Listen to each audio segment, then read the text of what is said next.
Hona hemen Fundación Onzeren Portalento Digital Esenciales programa zure trebetasun digitalak hobe ditzazun. Ordenagailua erabiltzen ikasi nahi duzu? Eman lehen urratsa Windows ingurunea, ingurune digitala menderatzea ikastaroarekin. Desgaitasunen bat duten pertsonei bideratutako ikastaro presentziala. 8 orduko trebakuntza honetan, Windows modu eraginkorrean maneiatzen, fitxategiak antolatzen eta oinarrizko informatika tresnak erabiltzen ikasiko duzu. Karpeta eta fitxategiak antolatzetik, horiek hodeian gordetzera.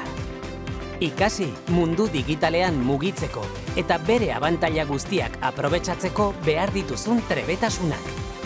Hona hemen ikastaroaren edukia. Windows sistema eragilea arakatzea, internetetik nabigatzea, biltegiratzen lokala eta hodeiko biltegiratzea. Ikastaro honi esker, Windows hobe maneiatzen ikasteaz gain, zure etorkizun profesionalerako aukera berriak ere ezagutuko dituzu. Hobetu zure trebetasun digitalak ikastaro honi esker, Windows ingurunea, ingurune digitala menderatzea. Emantzazu izena. Deitu 9-1-3-2-6-0-6-0 telefono zenbakira eta izan zaitez gizarte konektatu eta inklusiboagorako aldaketaren parte.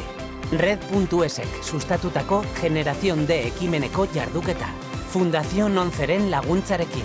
Honek finantzatua. Espainiako gobernua berreskuratze planaren Europar Batasunaren Next Generation funtsen bidez.